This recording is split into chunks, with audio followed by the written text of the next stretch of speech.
से कान्हा का जन्म हुआ है ना, मैं तब से देख रही हूँ, तब से हम पे कोई भी संकट आती है ना तो अचानक से कोई अपरिचित हमारी सहायता करने आ जाता है और जाते समय कान्हा की आज्ञा लेके जाते है और कभी कभी तो इसे प्रभु बोल के जाते है। बाबा संभालो। यशोदा, इस जानकी को चढ़ो है और विचित्र विचार तुम्हारे मन में है। अरे सब जानते हैं कि हमारा परिवार राजसी, तुम्हें पता ना चलता होगा पर हमारे कान्हा को सब राजकुमार ही समझते हैं देखकर, इसीलिए उसे सम्मान देने के लिए सब ऐसा ही करते हैं, और कोई बात ना है।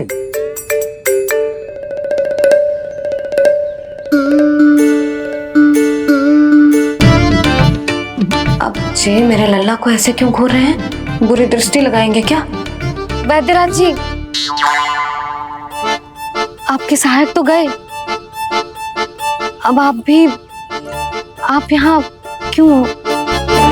वो क्या है ना, मैं अपने रोगी का निरीक्षण करके पूरी तरह से संतुष्ट होकर ही जाता हूँ।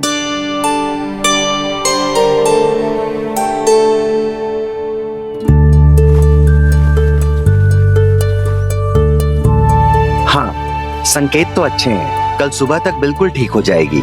धन्यवाद वैद्य जी।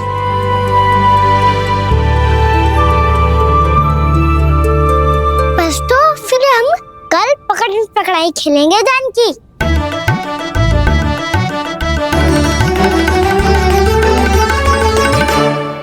भानु, बंसी, जाकर उस क्षेत्र के चारों ओर बाड़ बनवा दो और वहां सूचना पट्ट भी लगा देना, ताकि जानकी के साथ जो हुआ है वो किसी और के साथ ना हो। शीघ्र जाओ। जी ठीक है।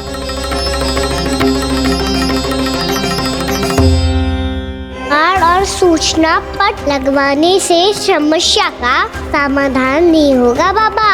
निर्दोष पशु सूचना पट देखकर भी कुछ समझ नहीं पाएंगे।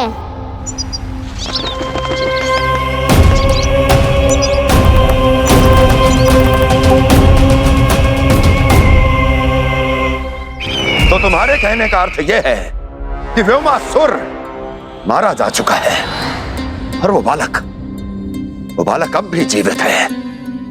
हाँ महाराज, मैंने गोप बालकों को कहते सुना था कि कृष्ण ने छलिया को मोक्ष दे दिया है, पर वृंदावन सुरक्षित नहीं है महाराज। वो एक बहुत बड़ी समस्या से जूझ रहे हैं।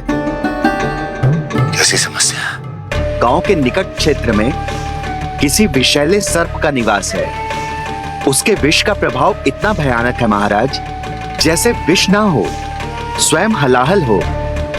मेरी कोई भी औषधि रोगी का उपचार नहीं कर पा रही थी। निकट के क्षेत्र में कहां है वो सर्प? गोप मानते हैं कि वो सर्प गांव के निकट यमुना नदी के जल में रहता है। मुझे तो लगता है महाराज, ये कालिया नाग की कथा कोई किंवदंती या लोक श्रुति नहीं, एक सच्चाई है, एक विषैली सच्चाई।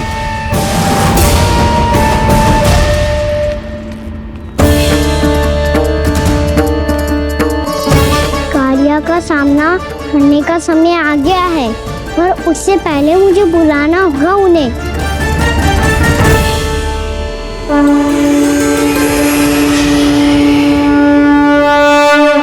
संसार के दारुण भय का नाश करने वाले, सभी कष्टों का हरण करने वाले, विश्व का समस्त ऐश्वर्य प्रदान करने वाले, कमल जैसे लोचन, मुख और चरणों वाले आजानुभुज श्री राम को मैं बार बार नमस्कार करता हूँ। आपदामपहर्तारं दातारं सर्व संपदाम लोकाभिरामं श्री रामम भूयो भूयो नमाम्यहम्। कागभूसुंडी कागभूसुंडी कागभूसुंडी। प्रभु क्षमा करें, मुझे जाना होगा।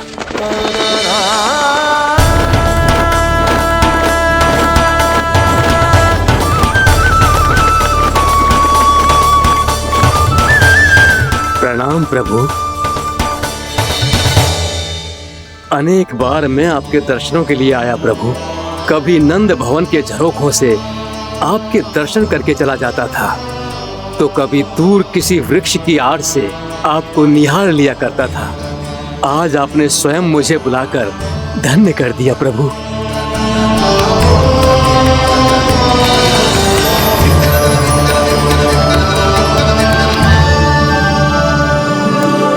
मैंने आपको यहाँ एक विशेष कारण से बुलाया है। आपके श्राप से इस कालिया नाग को मुक्त करने का समय आ गया है। ये तो बहुत ही उत्तम समाचार है प्रभु। इतने वर्ष बीत गए, मुझे आज भी स्मरण है वो दिन जब मैंने उन्हें श्राप दिया था। अपने क्रोध पर नियंत्रण खोकर बहुत बड़ी भूल कर दी थी मैंने प्रभु। बीती हुई घटनाओं पर दुखी होके कोई लाभ नहीं है। हमें भविष्य की ओर देखना होगा।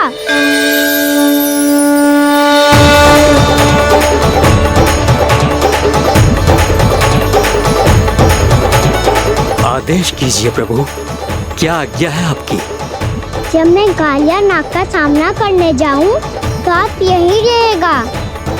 आपको अपने आप पता चल जाएगा कि कब क्या करना है।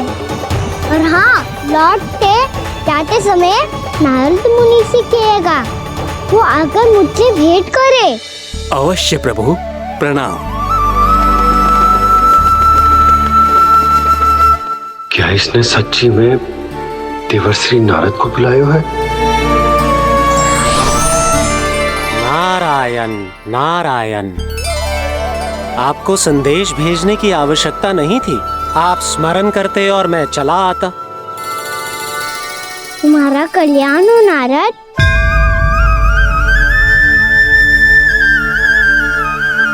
मैंने तुम्हें एक विशेष कार्य के लिए बुलाया है।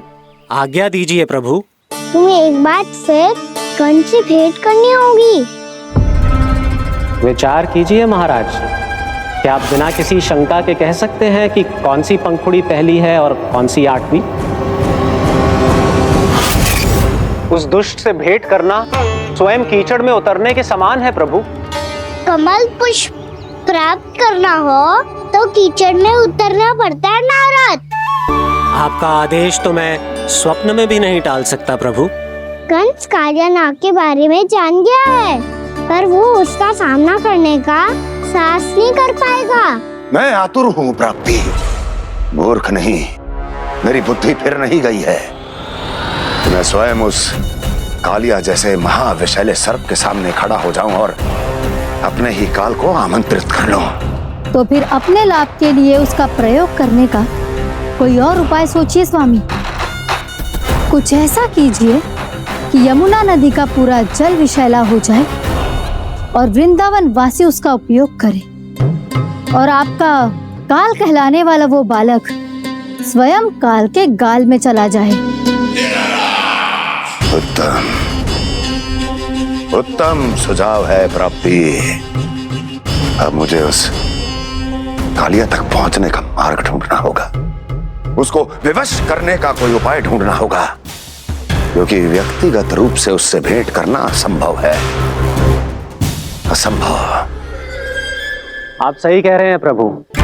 कंस में उतना सामर्थ्य नहीं कि वो कालिया नाग का सामना स्वयं कर सके। वैसे तो कालिया गरुड़ देव का भी सम्मान नहीं करता, तो फिर वो कंस का सम्मान क्यों करेगा भला? नहीं करेगा, पर कंस तुम्हारा सम्मान अवश्य करेगा नारद। तुम्हारी बातें भी सुनेगा और मानेगा भी। ये मेरी योजना का बहुत ही महत्वपूर्ण भाग है। तुम कंस के पास जाओ और कहो कि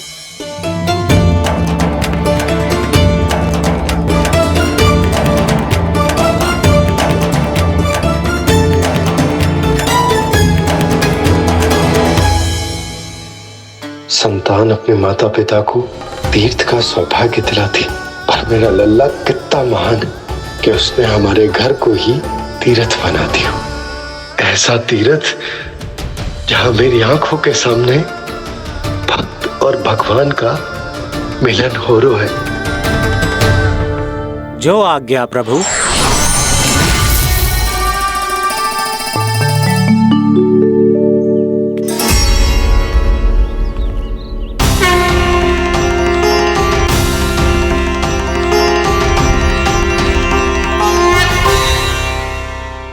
बाबा,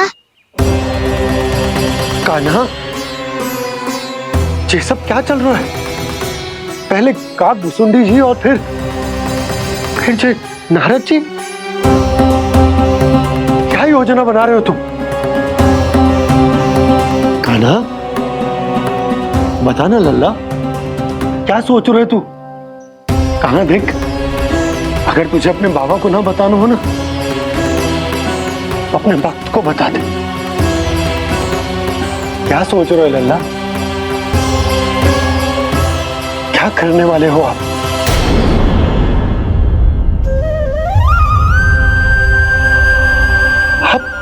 आप इतने दुखी क्यों हो? कान्हा, कान्हा, क्या होगा? क्योंकि मुझे आभास हो गया है बाबा, समय आने वाला है। कौन सा समय आने वाला है लल्ला? सीधे सब कुछ बदलने वाला है। भैया को मेरा सत्य पता चल जाएगा बाबा।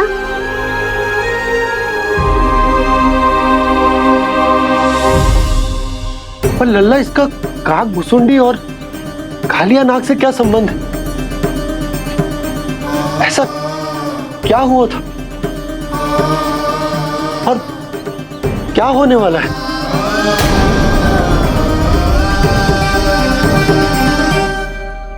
जो होने वाला है बाबा, उसका संबंध उससे है जो सैकड़ों वर्ष पहले हुआ था।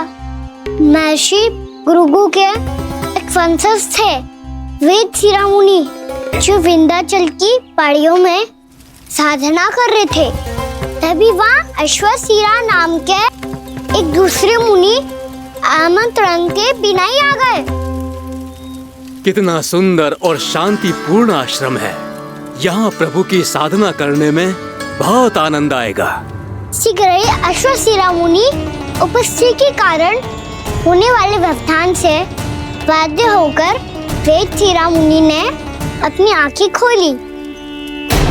कौन हो तुम और यहाँ क्या कर रहे हो? आपके आश्रम में बहुत शांति है मुनिवर। साधना करने के लिए बहुत ही उत्तम स्थान है ये। मैं चाहता हूँ कि मैं भी यहाँ। आप यहाँ साधना करना चाहते हैं, लेकिन इतना भी नहीं जानते कि किसी के आश्रम में प्रवेश करने से पहले उसकी आज्ञा लेनी चाहिए। आप ये भी नहीं जानते कि यदि कोई यज्ञ कर रहा हो तो बिना अनुमति के वहाँ प्रवेश करने से उसकी यज्ञ साधना भंग हो सकती है। आप क्या साधना करेंगे मुनि? आप तो साधना के योग्य ही नहीं हैं। इतना अपमान! एक मुनि के मुख से इतने कड़वे शब्द शोभा नहीं देते। मैं तुम्हें श्राप देता हूँ, जितनी विषैली तुम्हारी जिह्वा है उतने ही विषैले सर्प बन जाओ तुम। और ऐसा सर्प जो सांस भी ले तो निकट का वातावरण दूषित हो जाए। तुम्हारे इस दुस्साहस के लिए मैं तुम्हें श्राप देता हूँ कि तुम अभी इसी क्षण कौवा बन जाओ, और ऐसा कौवा जो कांव कांव करके अनर्गल प्रलाप करता रहे।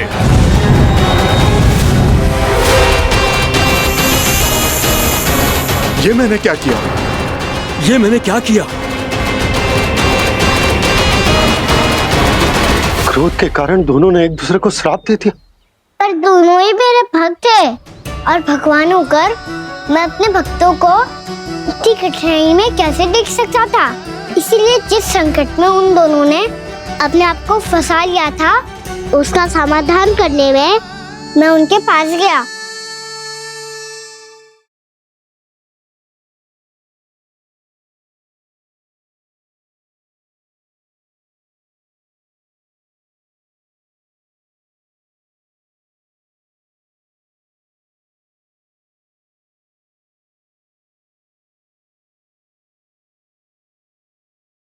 तंग करे मैया को खिजाए, खेले रूठे मनाए।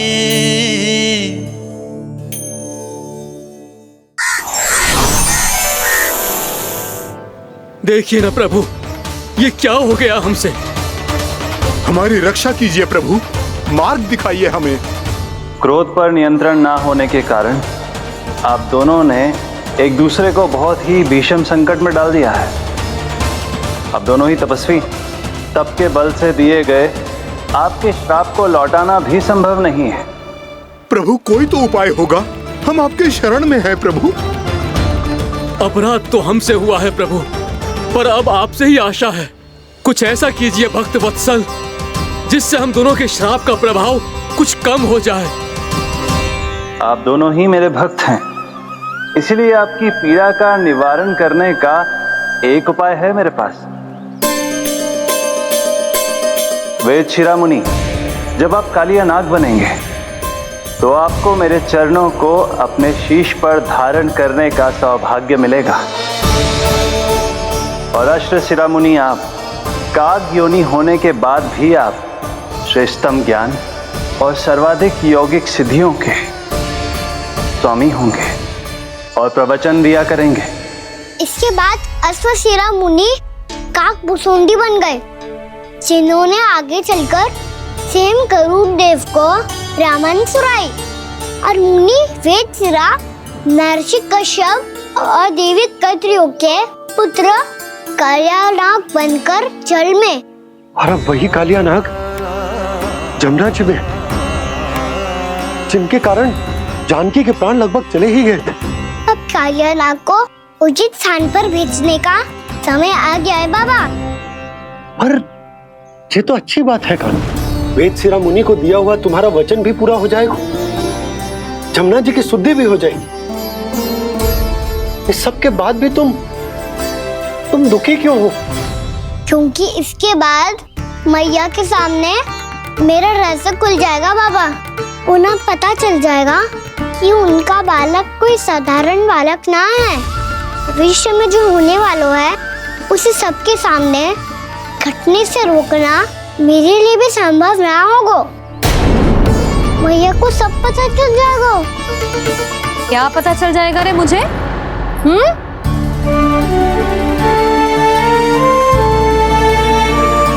यही कि सबसे अधिक प्रेम मैं आपसे ही करता हूँ। अब बस भी कर, चलो भोजन के लिए बुलाने आई थी तुम दोनों को। भूखा थोड़े ना रहने दूंगी अपने लल्ला को, मेरा लल्ला दुर्बल हो जाएगा ना। आप खिलाओगे तो ही खाऊंगा। हाँ ठीक है, मैं ही खिलाऊंगी। अब चल, आओ जी, चल।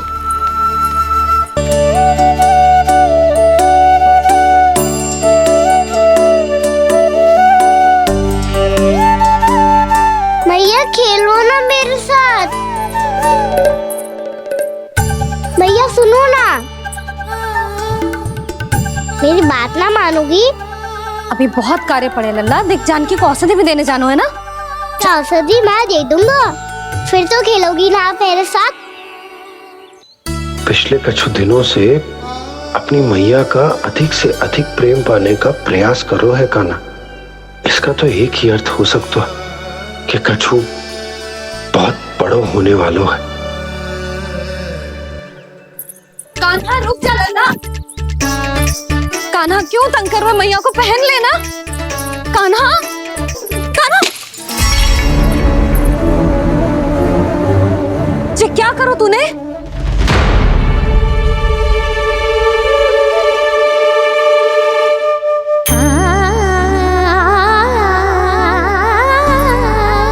अच्छा ठीक है, अब मुंह लटकाने की आवश्यकता ना है। ये ले।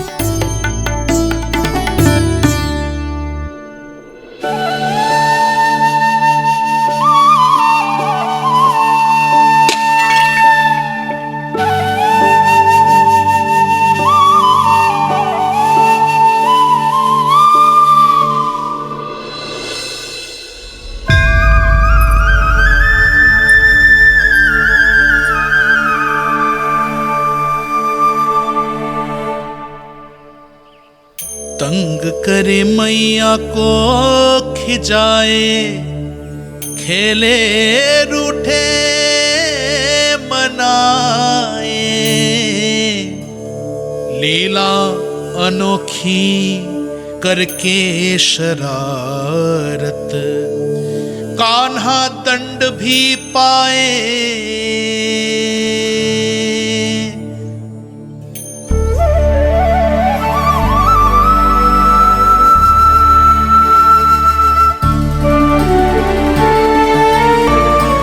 रूठना मनाना, खेलना खिलाना, पहले शरारत करके क्रोध दिलाना और फिर क्षमा मांग लेना, ये सब जानबूझकर कर रहे है कान्हा, जैसे जीवन भर के लिए अपनी मैया की ममता को अपने हृदय में समेट कर रखना चाहते हो। कैसे कैसे करूं उस कालिया से मित्रता, कैसे करूं उसका उपयोग?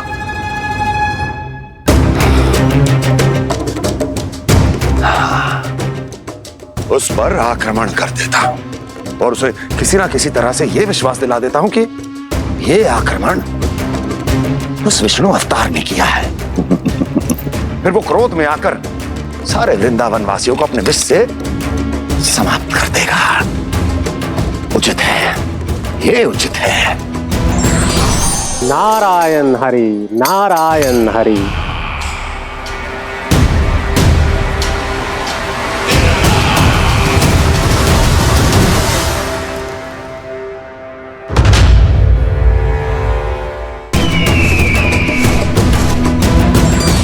नारायण हरि, नारायण हरि।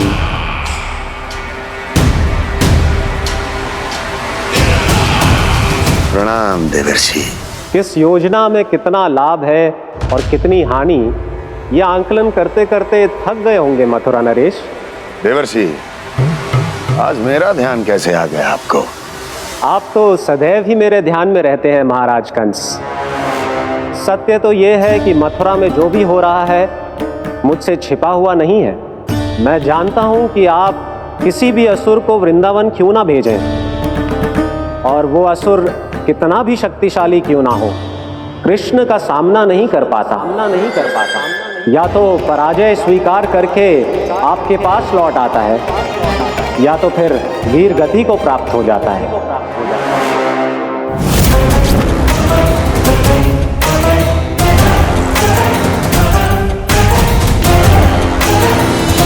वाह, मुझे मेरी असफलताएं स्मरण कराने आए हैं, मेरे घाव को खुरेदने आए हैं, उन पे नमक छिड़कने आए हैं। मित्र को शत्रु समझने की भूल मत कीजिए महाराज कंस। मैं तो आपकी सहायता करने आया हूं। हाँ, और मेरी सहायता। कृष्ण विष्णु अवतार है, आप विष्णु के भक्त हैं। मैं हूं विष्णु द्रोही, फिर भी तो आपके आराध्य को हानि पहुंचाना चाहता है, उसकी सहायता करना चाहते हैं आप। क्या आप निश्चित रूप से कह सकते हैं कि आप ब्रह्मांड के सभी नियमों को अच्छी तरह समझते हैं? अवश्य। आपके लिए बस इतना ही जानना पर्याप्त होगा कि मैं जो कुछ भी कर रहा हूं उसके लिए मेरे व्यक्तिगत कारण हैं। मैं तो बस आपके हित में पिछली बार की तरह एक सुझाव लेके आया था, पर यदि आप मेरा सुझाव सुनना भी नहीं चाहते तो आपकी इच्छा। नारायण हरि, नारायण हरि।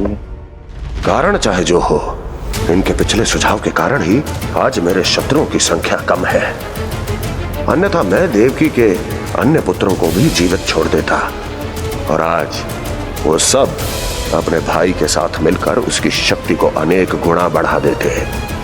ठहरिए देवऋषि,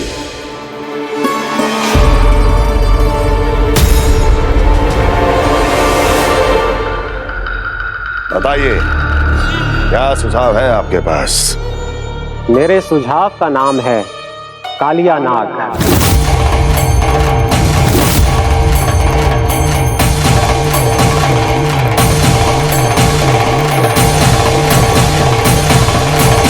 उसके विषय में मैं जानता हूं देवर्षि। तो समस्या यह है कि मैं स्वयं उससे मिलने नहीं जा सकता, उससे भेंट नहीं कर सकता। उस कृष्ण की हत्या के लिए उसको वृंदावन जाने के लिए तैयार नहीं कर सकता। तो मत जाइए उसके सामने, और ना उसे भेजिए कृष्ण के सामने। हर बार आप किसी न किसी असुर को अपने शत्रु के क्षेत्र में भेजते हैं, जहां शत्रु उसका सामना करने के लिए पूरी तरह से तैयार होता है और आपका असुर मारा जाता है। इस बार शत्रु को युद्ध स्थल चुनने का अवसर मत दीजिए महाराज। इस बार योजना का जाल ऐसे बुनिए कि कृष्ण स्वयं उसके पास जाने के लिए विवश हो जाए। कालिया नाग स्वयं काल है, मृत्यु का दूसरा नाम है। उसके विष का उपयोग अपने लाभ के लिए कीजिए महाराज। वैसे कालिया के विष की अधिकता का अनुमान तो होगा ही आपको।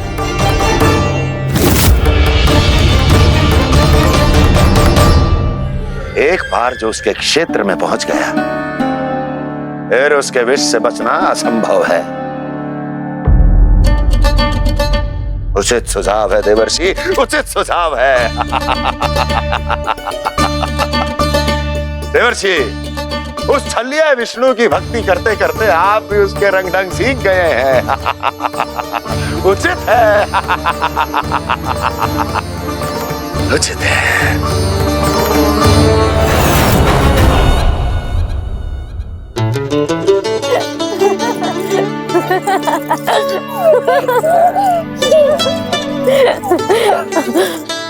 बस बस, बहुत आनंद ले लियो लल्ला।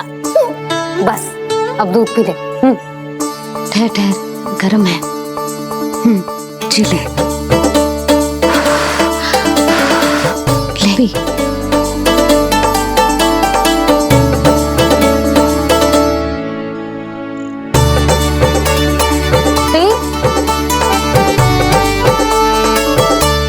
मैं ना होती तो ना जाने क्या होता तेरा। अपने आप दूध भी ना पी सकते है, भावना कहीं का। आपकी इस प्रेम के लिए तो मैं धरती पे आया हूँ मैया। मैं भी यही सोच रहा हूँ यशोदा कि तुम ना होती तो मेरा क्या होता। इसी बात पे थोड़ा दूध और कजू खाने को दे दो। अरे मैं तो भूल ही गई। तनिक ठहर जाओ जी, जे दूध पी लेना तो आपके लिए भी कछु ले आती हूँ।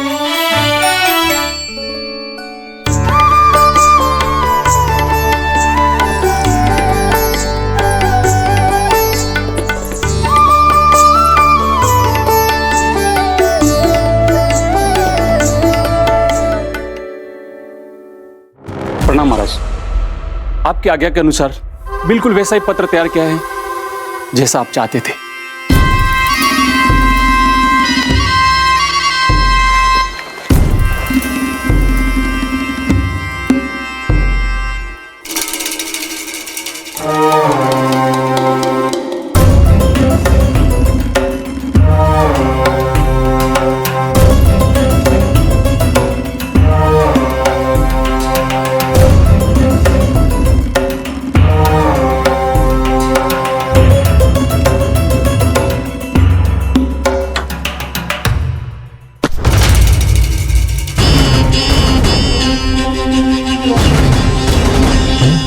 कृष्ण जन्म से लेकर आज तक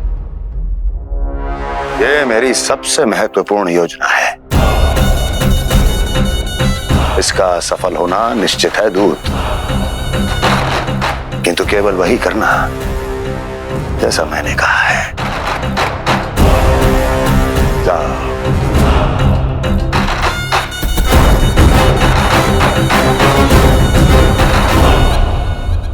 कान्हा,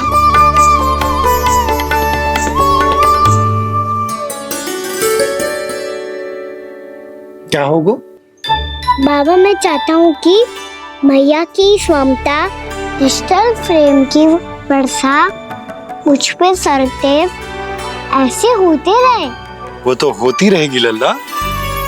अपने लल्ला के लिए किसी मैया का प्रेम कभी कम हो सकता है भला? नंदराज, वो मथुरा से एक दूत आयो है महाराज कंस का राजपत्र लेके।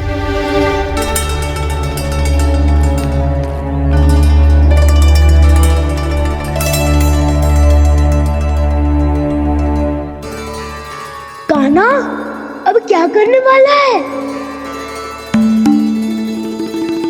तेरे बाबा कहाँ गए? हाँ? कंस मामा का खेल आरंभ हो गया है, पर मैया वो सब सुनेगी तो व्यर्थ चिंतित हो जाएगी। बस थोड़ा बाहर गया मैया, कछु खा लिए से। बाहर इस समय? मैया क्या होगा? मैया देखो ना, पीठ पे कछु हो रहा है। मेरा हाथ ना पकड़ो, आप करो ना। यहाँ? क्षमा करना मैया, पर अभी बाबा को ही संभालने दो ये सब। कहिए, क्या संदेश लाए हैं आप? नहीं नंदराज नहीं। महाराज कंस का आदेश है कि ये संदेश सभी गांव वालों के साथ ही पढ़ा जाए। ठीक है, मैं गांव वालों के सामने पढ़ दूंगा, पर मुझे तो दीजिए पढ़ने के लिए। महाराज की आज्ञा का पालन करना आपके लिए भी आवश्यक है नंदराज। सभी गांव वासियों की सभा बुलाइए। बंसी, सभी गांव वालों की सभा बुलाओ। राजपत्र में ऐसा क्या संदेश भेजो है कंस ने? अब मेरे पत्र को पढ़कर सब भौचक के रह जाएंगे। और वो कृष्ण, उस कृष्ण के पांव के नीचे से तो भूमि खिसक जाएगी, आकाश फट पड़ेगा, बिजलियां गिर जाएंगी। प्राप्ति, ओ प्राप्ति, कंस का पत्र। स्वयं को बहुत अधिक शक्तिशाली समझता है ना वो। अब देखता हूं कैसे वो इस महासंकट का सामना करता है। वो कृष्ण, वो अपनी मृत्यु स्वयं चुनेगा या मृत्यु की वेदी पर चढ़ा देगा। प्रिय वृंदावन वासियों को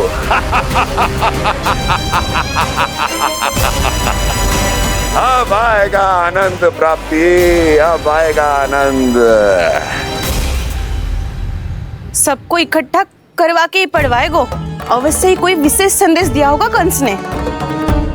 मैं भी यही सोच रही हूँ सुलक्षणा जी, कछु ना कछु तो विशेष है, पर जे हो क्या सकता है? हाँ, बात तो सही है। ऐसा कहाँ हो सकता है? सभी गांव वासियों के सामने कहा जाए, कछु तो विशेष अवश्य लग रहा है। बाहर तक कोलाहल क्यों हो रहा है? मैया, मैया, अब क्या होगा? मैया देखो ना, सर पे कछु हो रहा है। लल्ला, नारायण ने तुझे हाथ दिए हैं ना? पीठ की बात अन्य थी। अपने सिर की सेवा स्वयं कर। सर पे तो हाथ पहुंच रहा है ना?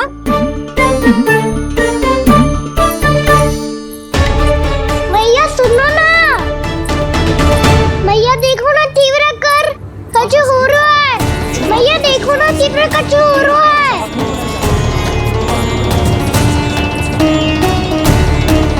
सब लोग आ चुके हैं, अपना संदेश सुनाइए आप। गोपराज नंद और सभी वृंदावन वासियों को सूचित किया जाता है कि मथुरा अधिपति और आप सभी के महाराज कंस ने कल सुबह भव्य पूजा का आयोजन किया है।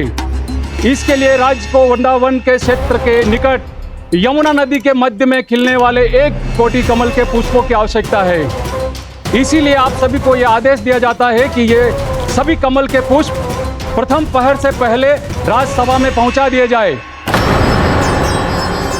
इतने सारे वो भी प्रथम पहर से पहले कैसे हो सकते हैं? यदि आप ऐसा करने में असफल रहे तो इसे राज आज्ञा का उल्लंघन माना जाएगा और राजद्रोह के आरोप में आप सभी को कड़े से कड़ा दंड दिया जाएगा।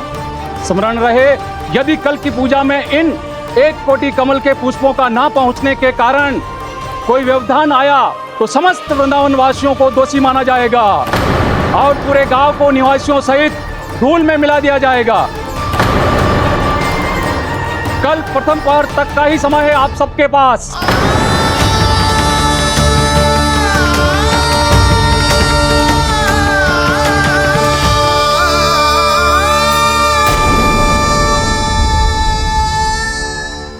एक कोटि कमल पुष्प, वो भी कल प्रथम प्रहर में? ऐसे कैसे संभव है?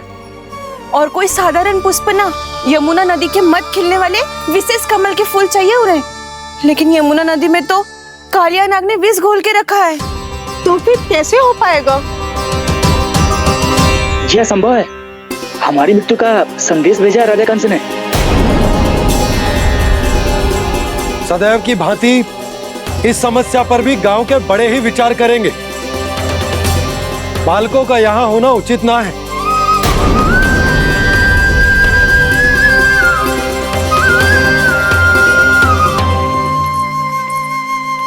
लल्ला ले, जे गेंद ले, जा अपने सखाओं के साथ खेल। सुबह उज्जवल, मधुमंगल वसंता, देखो मैया ने क्या दिया है। चलो खेलें, बहुत आनंद आएगा आज।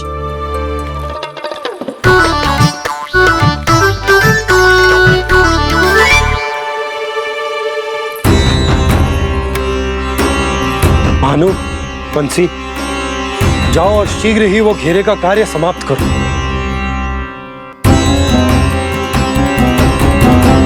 पर कछु ना कछु तो करना पड़ेगा ना। पर हम कर ही क्या सकते हैं? पुष्प लाने को और कोई उपाय है भी तो ना। मैं चला जाऊंगा जमुना जी में। वैसे भी मेरे जीवन के कितने दिन शेष बचे हैं। गांव के लिए, समाज के लिए कुछ करके मरूं, तभी तो शांति मिलेगी। ना काका, यदि आप उस विषैले जल में छलांग लगा भी दोगे, किंतु 1 कोटि कमल पुष्प एकत्रित कर पाना आपके लिए संभव ना है। इससे अच्छा है कि मैं चला जाऊं। यदि मैं मर भी गया तो मेरे पीछे रोने वाला कोई ना है। किसी को कहीं जाने की आवश्यकता ना है। गोप नरेश होने के नाते ये मेरा कर्तव्य है कि मैं आप सबकी रक्षा करूं। नंदराज, आपको जाना है तो जाओ। हरिया, काका, भैया सब चले जाओ। लेकिन आपको पता है वहाँ का जल कितना विषैला है। आप लोग एक क्षण भी जीवित नहीं रह पाओगे। फिर कैसे इकट्ठा करेंगे 1 कोटि कमल पुष्प? आप बात तो सही कह रही हैं शांति। उस दुष्ट कंस ने ऐसी मांग रख के हम सबको फंसा दिया। हम में से कोई भी क्यों ना चला जाए और इस संकट का समाधान ना निकले को। कान्हा, बताना कौन सा खेल खेलें? गेंद पकड़ खेलते हैं। पर एक बात सुन लो सब, कोई भी तीव्र गति से ना फेंकेगा गेंद को। भैया ने फ्रेम बनाई है मेरे लिए। सब तैयार हो? हाँ।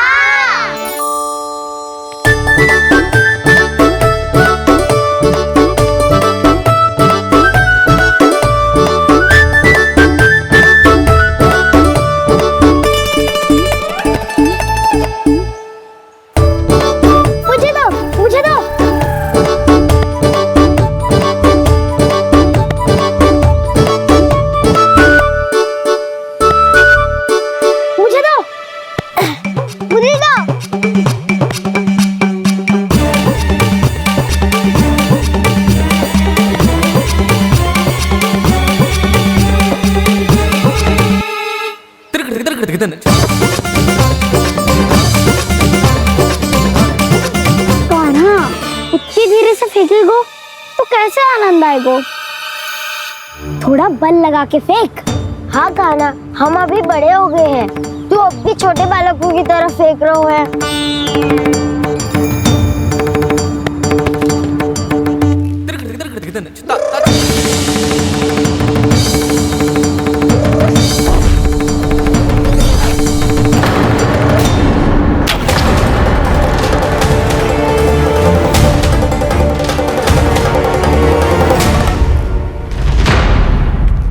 दीदी जी क्या करो कान्हा? गेंद तो डूब गई।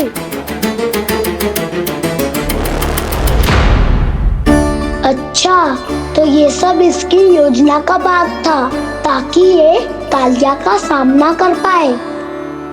तुम सबने तो कही थी तीव्र गति से फेंको। देखो फिकवा दी ना मेरी गेंद मुझसे नदी में। अब मुझे जाके लानी पड़ेगी। रुक जा कान्हा, रुक जा कान्हा। जी क्या बोल रहे थे कान्हा? इसमें तो बहुत संकट है। कोई भी संकट मेरी मैया का उपहार खोने से बड़ा ना है। बहुत प्रेम से बना के उन्होंने दी थी। हे नारायण, कोई उपाय समझ में ना आ रहा है।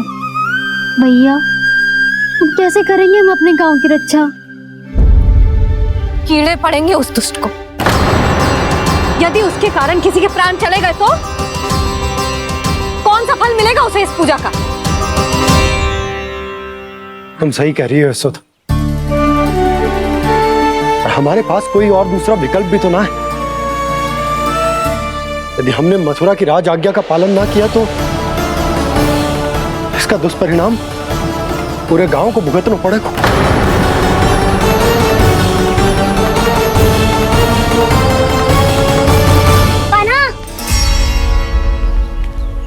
तुम्हें पता है कि तू भगवान है, दिव्य है, बहुत शक्ति है तुझमें,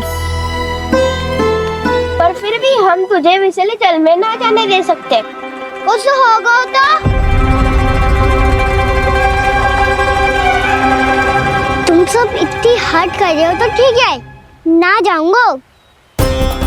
गेट कहाँ गिरी है, कितनी दूर गई है, ये तो देख लूं, ताकि उसे बाहर निकालने का कोई उपाय ढूंढ पाऊं।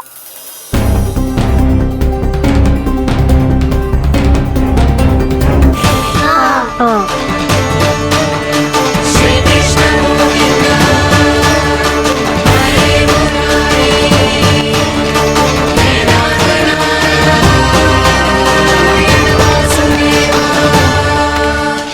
कान्हा की ये लीला तो समझ ही नहीं आ रही। पहले इसने देवश्री नारद को मथुरा जाकर कंस को भड़काने के लिए कहा, फिर स्वयं ही दुखी भी हो गया कि अब इसका रहस्य सबके सामने खुल जाएगा। और अभी स्वयं ही तो इसने कहा था कि गेट बहुत महत्वपूर्ण है, फिर स्वयं ही उसे नदी के विषैले जल में फेंक दिया।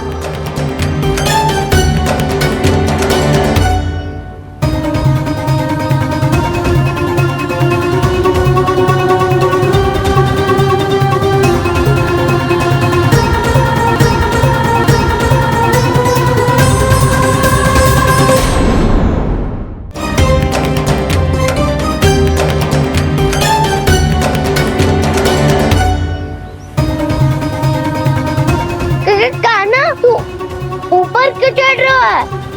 अरे ऊंचाई से देखूंगा तभी तो गेंद दिखेगी।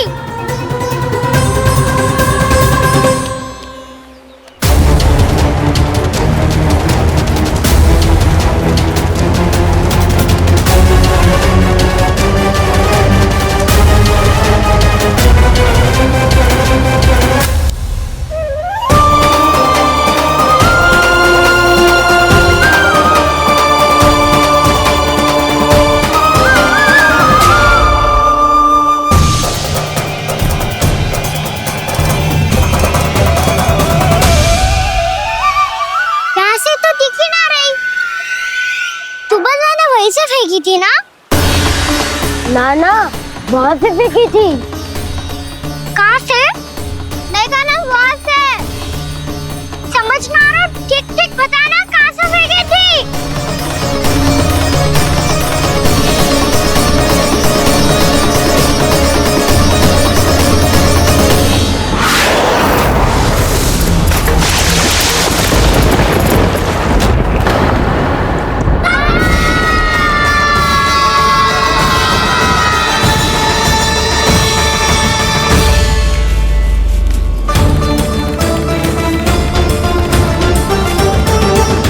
कालिया नाग के क्षेत्र में जाकर कोई भी जीवित वापस ना लौट सको।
कालिया नाग तो उसे देखते ही निकल जाएगा।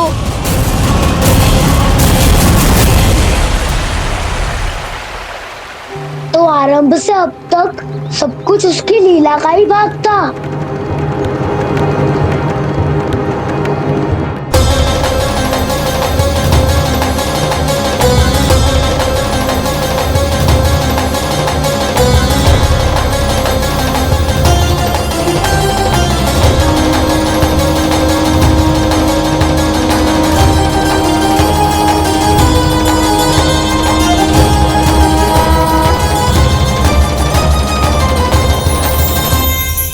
इतना सुंदर रूप, मन मोहने वाली मुस्कान, अद्भुत तेज और भगवान जैसी दिव्यता। कौन हो तुम? हाँ, तुम्हें देखकर तो हम सब सम्मोहित ही हो गए।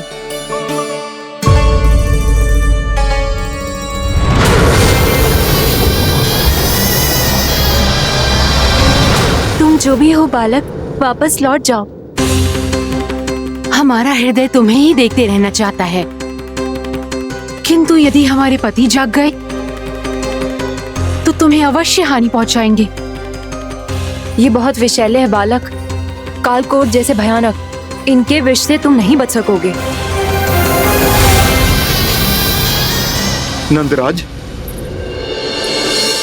कालिया नाग के विष का प्रभाव बढ़ते ही जा रहा है। पहले 8 कोस तक उसके विष का प्रभाव था, अब तो 1 योजन से अधिक क्षेत्र में फैलो है। जल पीने के प्रयास से अनेक पशु मारे गए हैं और नदी के निकट के वृक्ष और वनस्पति सब नष्ट होने लगे।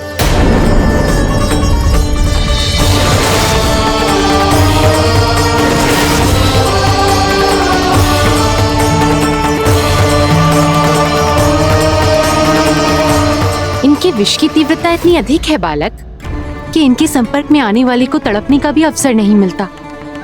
इनके विष की अग्नि क्षण भर से भी कम समय में प्राणवायु को जलाकर राख कर देती है।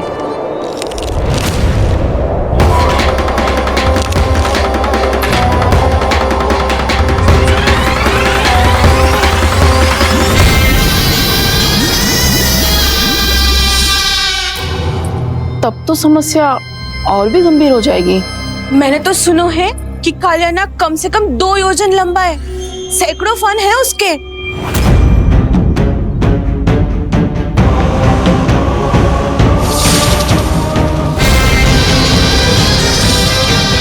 इसका अर्थ तो ये है कि हम दोनों ओर से फंस गए। एक और कंस को 1 कोटि कमल पुष्प देने जो कि कालिया नाग के क्षेत्र में पड़ते हैं, और दूसरी ओर उस कालिया नाग का विष यमुना जी के क्षेत्र में बढ़ता ही जा रहा। इसके कारण हम ही नहीं, निर्दोष पशु पक्षी भी संकट में। इन दोनों समस्याओं का एक ही समाधान है, उस कालिया नाग का सामना करना। और ये ना समझ आ रहा कि हम ये करेंगे कैसे, क्योंकि ये बात साधारण मनुष्य के बस की ना है। हमारे लिए ये असंभव है।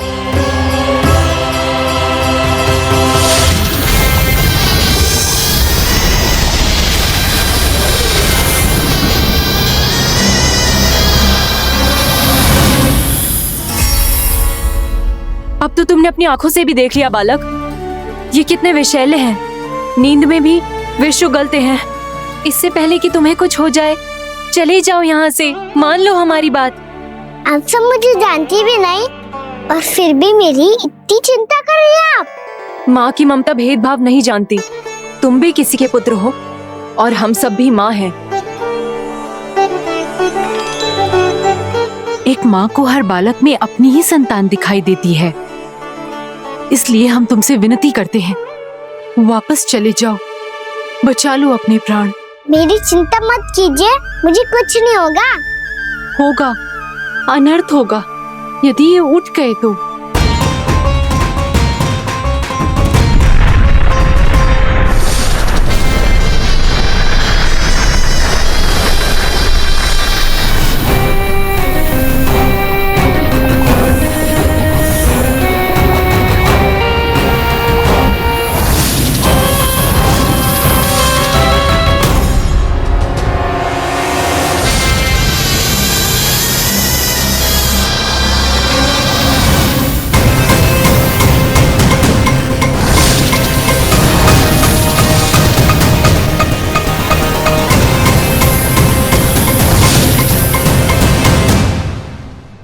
सामने होते हुए भी अपने इश्क को केवल वही देख सकता है जो अपना अभिमान त्याग चुका हो।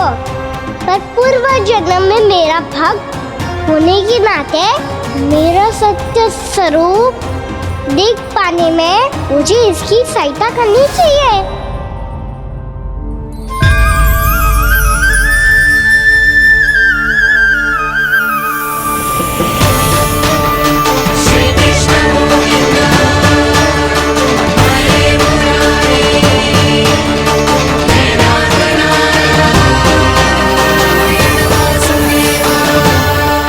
देखो हमारा छोटा सा कान्हा कैसे डट के खड़ा हुआ है, इतने विशालकाय, इतने महाभयंकर सबके सामने।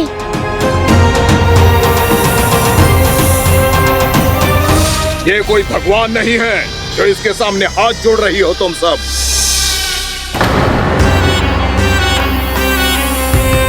एक सामान्य साधारण बालक है ये, जो ये तक नहीं जानता कि इसके सामने है इसका काल, कालिया।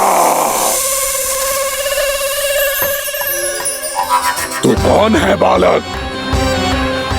मेरे इतने निकट आकर भी तू जीवित कैसे है? मेरी नहीं, अपनी चिंता करो कालिया। बहुत मनमानी कर ली तुमने।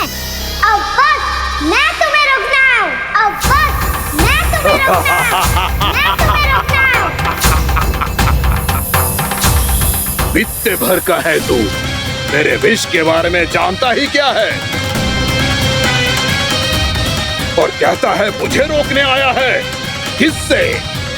किससे रोकना चाहता है तू मुझे? मुझे क्रोध दिलाने की भूल मत कर बालक। अपनी फुंकार से ही तेरी इस मुस्कुराहट को अंतिम मुस्कुराहट बना सकता हूं मैं। शीघ्र बता, कौन है तू और किसने भेजा है तुझे?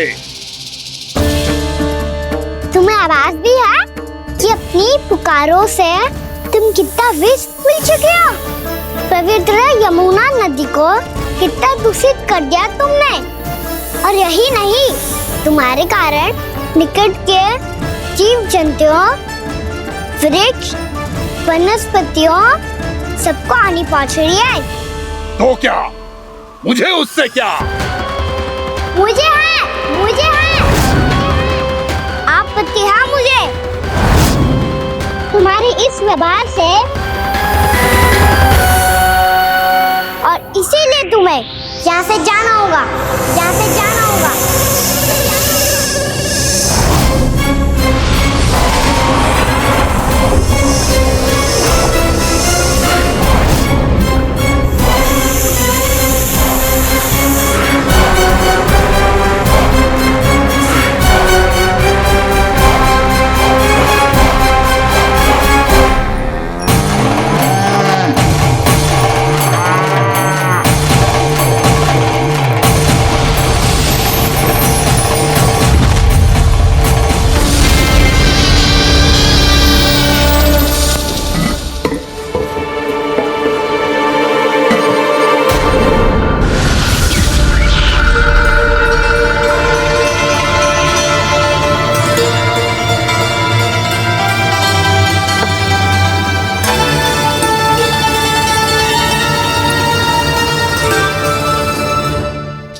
मुझे आदेश देने का साहस भी कैसे किया तूने?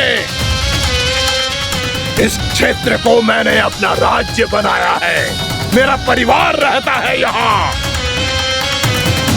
और तू मुझे यहाँ से जाने के लिए कह रहा है?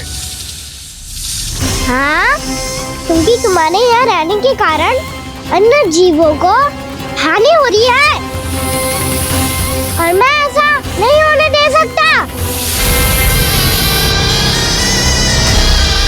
मैं तो बस वही कर रहा हूँ जो एक सर्प का स्वभाव है। विष फैलाना स्वाभाविक है मेरे लिए, इसलिए मुझे चुनौती मत दे बालक। चुनौती तो मैं दे चुका हूँ कालिया। अब तो बस तुम्हें स्वीकार करनी है।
मैं आता हूँ। क्या हो गया सुधा? मुझे आवाज हो रहा है जी, कछु ना कछु गड़बड़ है। यशोदा, जो समस्या हमारे सामने है, हम सभी उसका समाधान खोजने में जुटे हैं। तुम विश्वास करो, मैं कोई ना कोई समाधान अवश्य ढूंढ लूंगा। हम कैसे भी करके वो कमल के पुष्प उस कंस तक पहुंचा देंगे। नाना, समस्या उससे कहीं अधिक है, उससे कहीं अधिक बड़ी, उससे कहीं अधिक भयानक है।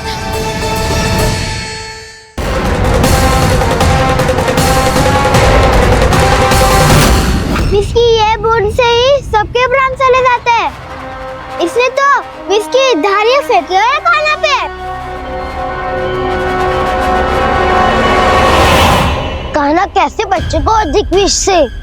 इसका विष तो क्या, ये सर स्वयं भी छू तक नहीं पाएगा हमारे कान्हा को।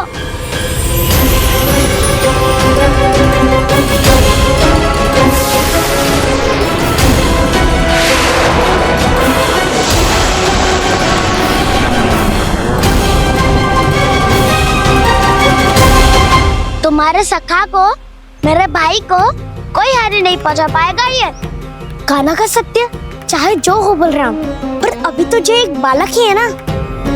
देखो कैसे विष के कारण स्थिर हो गया है।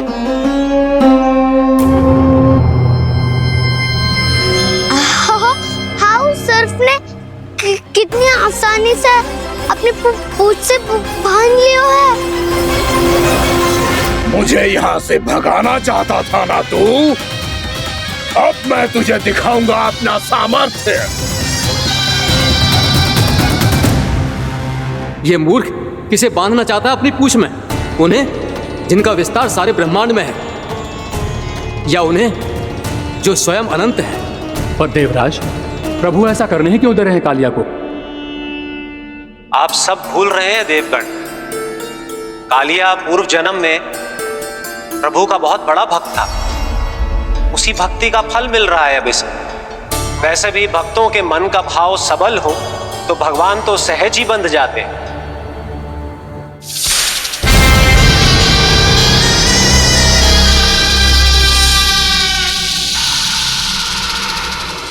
बलराम, तुमने ही तो कही थी कान्हा को कछु ना होगो। देखो दुष्ट ने चारों ओर से जकड़ लियो है।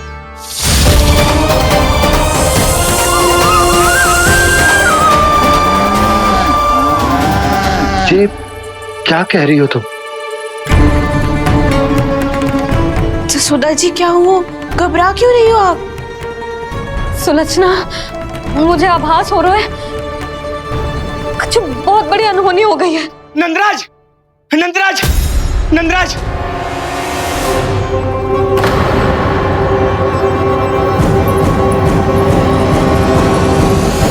नंदराज, कान्हा ने जमुना नदी में छलांग लगा दी है। कान्हा ने जमुना नदी में छलांग लगा दी है। कान्हा ने जमुना नदी में छलांग लगा दी है।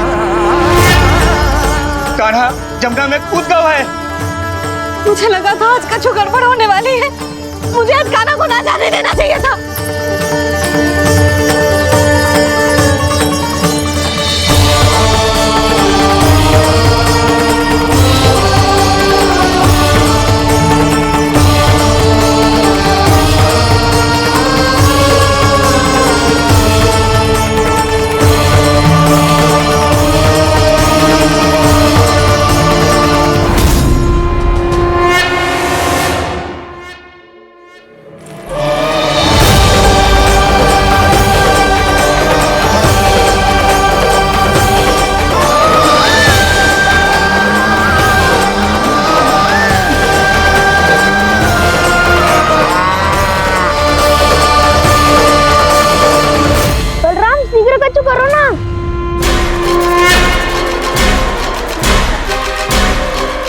कुछ भी करो पर कान्हा को बचाओ। नाग बहुत भयंकर है, कान्हा अकेले ना संभाल पाएगा इसे।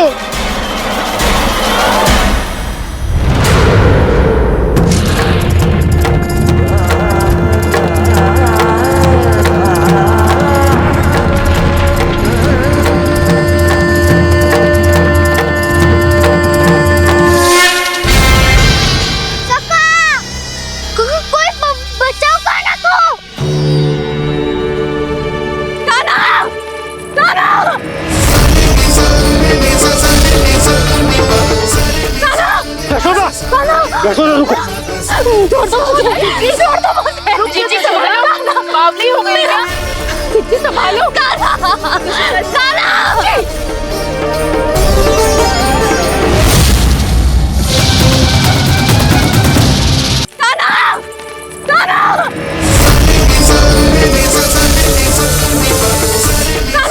यशोदा, यशोदा रुको। छोड़ दो मुझे, प्लीज छोड़ दो मुझे। जीजी संभालो, बावली हो गई क्या? जीजी संभालो। देखो अब कैसे तुम्हारे अस्थियों को तोड़कर छोटे छोटे टुकड़ों में बदल दूंगा मैं।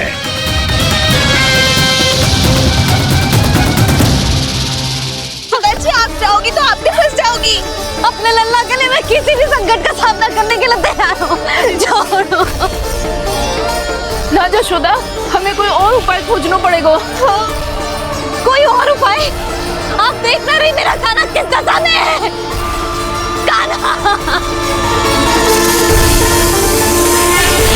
मैया के वश में नहीं है, नहीं तो ये अपने लल्ला के लिए साक्षात काल का भी सामना कर ले। ये तो केवल कालिया नाग है। हे नागराज, आप मेरे प्राण ले लो पर कान्हा को छोड़ दो। ना नागराज, आप मेरे प्राण ले लो, मैं विरोध भी ना करूंगी। ना नागराज, आप मुझे मार दो पर मेरे कान्हा को छोड़ दो। ना ना ना ना नागराज, मेरे प्राण ले लो, हमारे कान्हा से क्या शत्रुता है आपकी? प्रभु के लिए जो प्रेम यशोदा मैया के हृदय में है, वही इन सभी गोपियों के हृदय में भी है।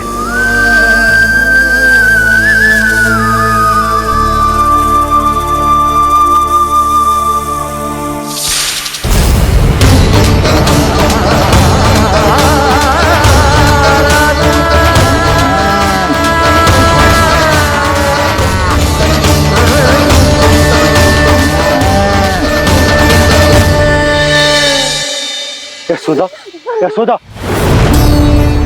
देखो इन गोपियों को, इन गैयाओं को, इन सब के मन में भी तुम्हारी भांति ही ममता भरी हुई। वो सब भी कान्हा से उतना ही प्रेम और स्नेह करती है, उतनी ही ममता से भरी हुई है जितनी कि तुम। तो तुम ही सोचो, जिसके साथ इतनी ममता और इतना स्नेह, इतना प्रेम, उसका कोई क्या कर सकता है? उस काले नाग का वेश इस सब आशीर्वादों के सामने कछु न है। कछु करो जी। उसे बोलो वो मेरे प्राण ले ले, मेरे कान्हा को छोड़ दे। यशोदा,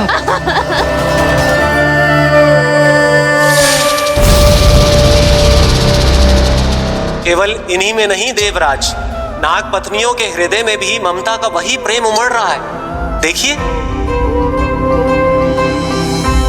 मैं आपके हाथ जोड़ती हूँ स्वामी, इस बालक को छोड़ दीजिए। ये अवश्य ही कोई दिव्य आत्मा है स्वामी।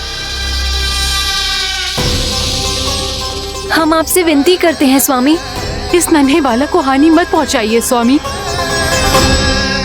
मेरी पत्नियां मेरे ही शत्रु के लिए विनती कर रही हैं। अब यदि इसके पक्ष में एक शब्द भी कहा तुम सबने, तो मैं इस बालक से पहले तुम सबके प्राण ले लूंगा। हो रहा प्रसन्न नाग कालिया, विजय को निश्चित जान। रोते बिलखते व्याकुल सब, संकट में देख कान्हा के प्राण।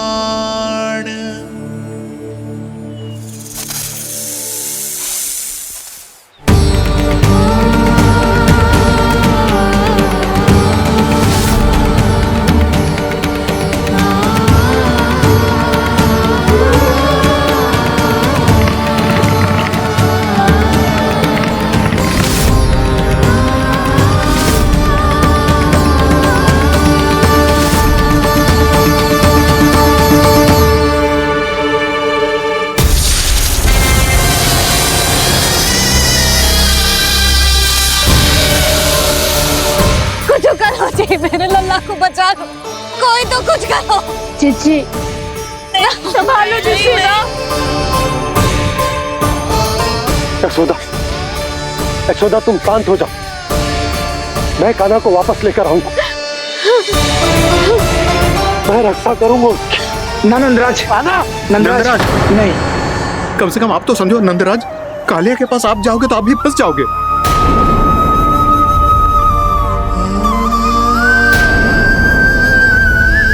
बलराम, तेरा भाई इतनी भीषण संकट में है और तुझे जरा भी दुख ना हो रहा? क्या आप सब अब तक नहीं समझ पाए कि कान्हा सच में कौन है? छोटे बाबा, आप तो उसका सत्य जानते हैं ना?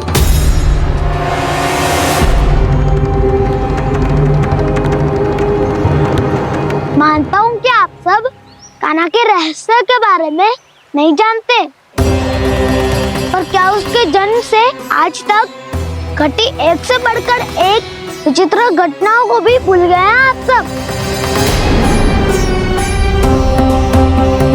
भूल गए हैं कि कैसी पूतना जैसी राक्षसी उसका कुछ बिगाड़ नहीं पाई, कैसे तरनावती जैसा भयानक राक्षस उसे एक खरोच भी नहीं दे पाया था।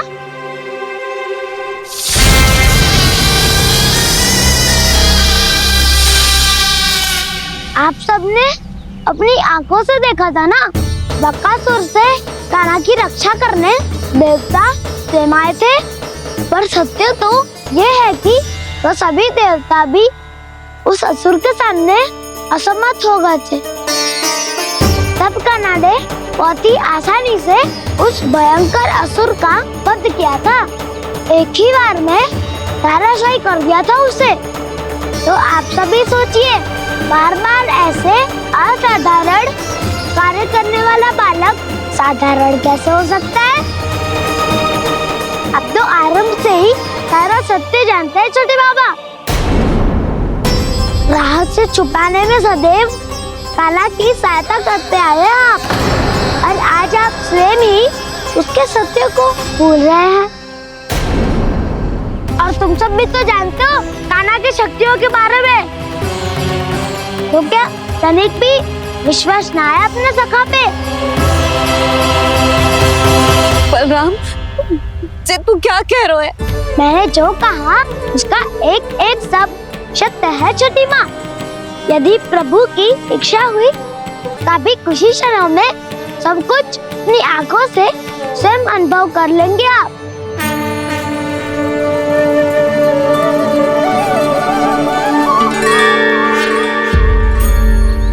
शांताकारं भुजगशयनं पद्मनाभं सुरेशं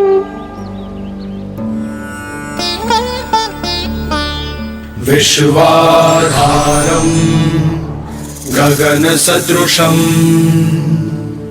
मेघवर्णं शुभांगं लक्ष्मीकान्तं कमलनयनं योगी वीरध्यानगम्यं वन्दे विष्णुं भवभयहरं सर्वलोकैकनाथम्।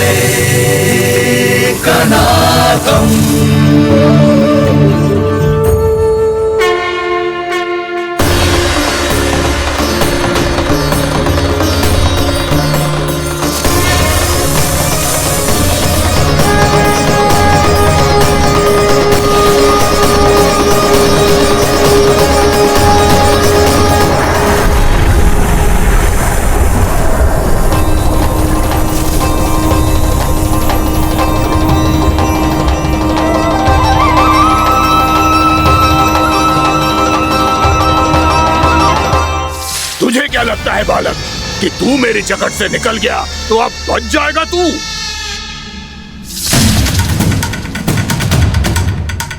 मेरे विष से अपनी प्राण रक्षा करने में सफल रहा, मेरी जकड़ से भी छूट गया, पर मेरे दंश से नहीं बच पाएगा।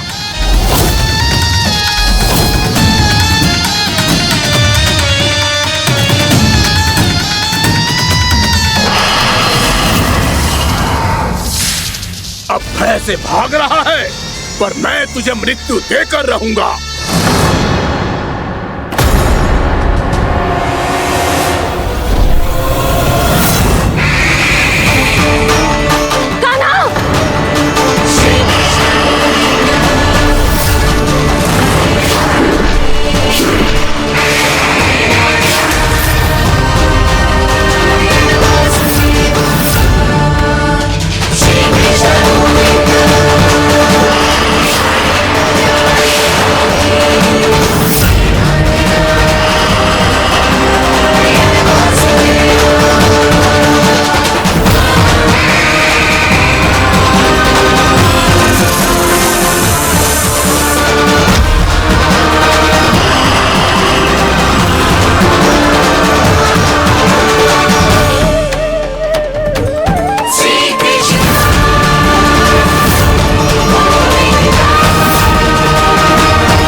नन्हा सा कान्हा कितनी देर भाग पाएगा?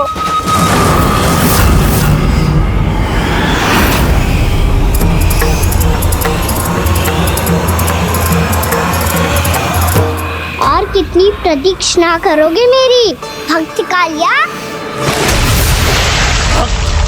भक्त नहीं, काल हूँ मैं तेरा। जब अहंकार का मुकुट बुद्धि को ढक लेता है तो भक्त अपने भगवान को भी नहीं पहचान पाता। व्यर्थ की पहेली में मत उलझा बालक। ना मैं भक्त हूँ और ना तू भगवान।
उसे छूकर कालिया नाग का हलाहल जैसा विष भी चरणामृत बन गया है और यमुना जी के जल में फैल चुके विष के प्रभाव को भी नष्ट कर रहा है।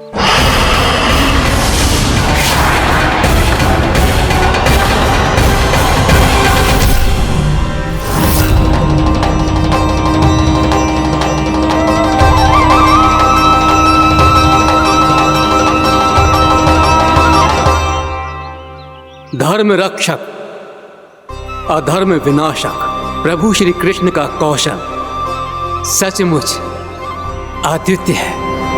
नारायण नारायण।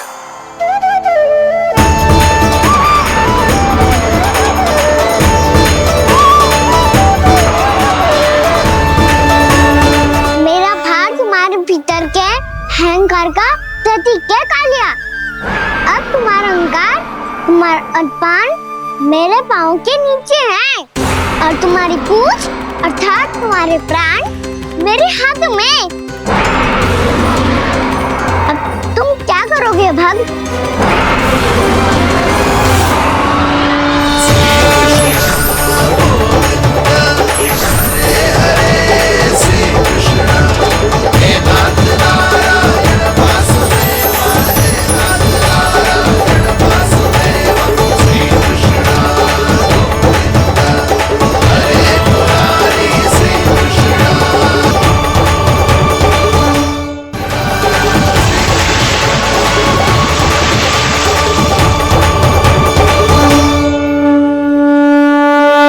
प्रभु, भले ये आपको पहचानने में असमर्थ हो, पर हम सब ने आपको पहचान लिया है।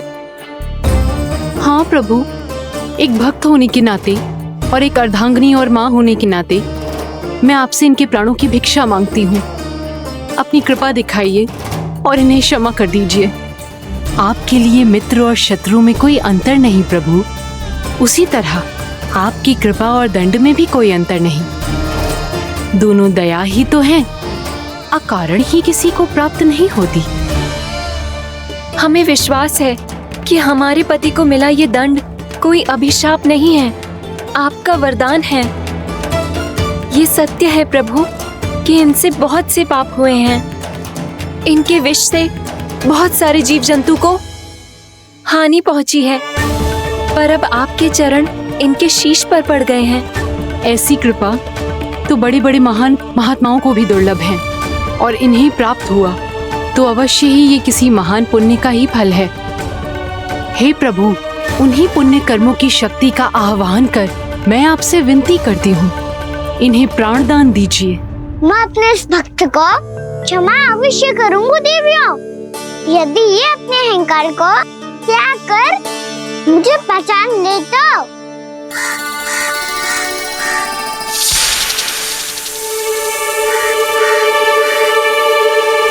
मैं तुम्हें श्राप देता हूँ, जितनी विषैली तुम्हारी जिह्वा है उतने ही विषैले सर्प बन जाओ तुम।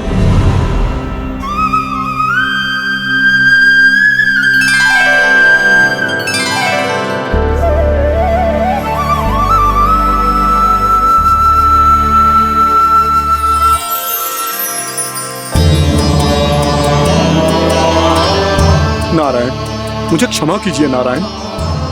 मैं तो आपका परम भक्त था, किंतु मैं आपको पहचान नहीं सका। इसका दंड तो मुझे मिलना ही था, किंतु मैं अब प्रायश्चित करना चाहता हूं। इसके लिए यदि आप मेरे प्राण भी ले लेंगे तो भी मुझे कोई दुख नहीं होगा। मैं अपना जीवन, मृत्यु और अपना अस्तित्व सब कुछ आपको समर्पित करता हूं। तुम्हें तुम्हारी क्रोध के कारण श्राप मिला, जिसे विशाल सर्प के रूप में तुम्हारा जन्म हुआ, और सर्प का तो स्वभाव है विष फैलाना। इसीलिए तुम्हें दंड नहीं दूंगा मैं, सिर्फ सभी अपराधों का पश्चाताप कर लिया।